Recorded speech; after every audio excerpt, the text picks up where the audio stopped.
အားလုံးပဲမင်္ဂလာပါရှင်ဒီနေ့ကျမကလေးတွေအတွက် lunch box နဲ့ snack လေးတွေကိုဘာထည့်ပေးရမလဲဆိုတာကျမတပတ်စာကြိုးပြီးစဉ်းစားရတဲ့အထက်အမှာ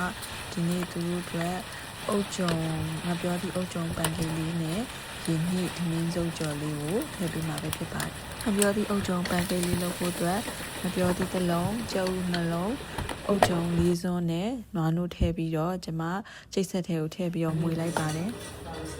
တဝက်ကိုတော့ကျွန်မမိုက်ခရိုဝေးထဲကိုထည့်အပူပေးပြီးတော့စားလို့ပါရှင်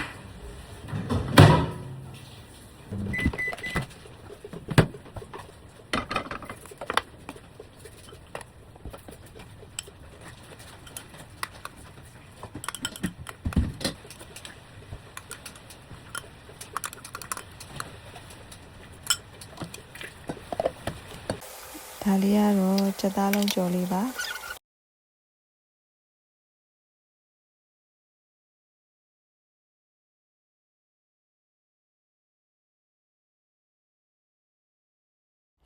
ရင်းကြီးထမင်းစုပ်ကြော်လေးလုပ်ဖို့အတွက်ရင်းကြီးအပြားလေးကိုရှည်ရှည်လေးတွေညှက်ထားပါတယ်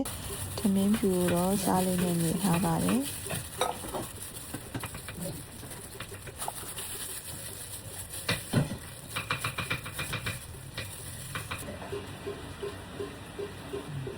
ပြီးရင်တော့ကြက်ဥလေးနဲ့နှစ်ပြီးတော့ဒဲဦးတဲ့ဦးထဲကြော်ပါမယ်ရှင်ကြော်ရမ်းဒီကြော်ရော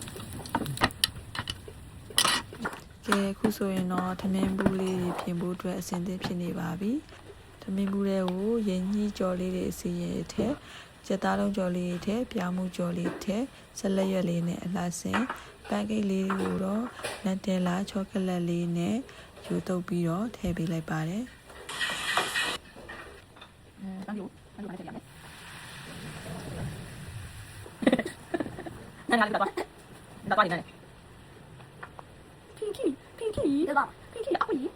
对吧？Pinky 阿辉，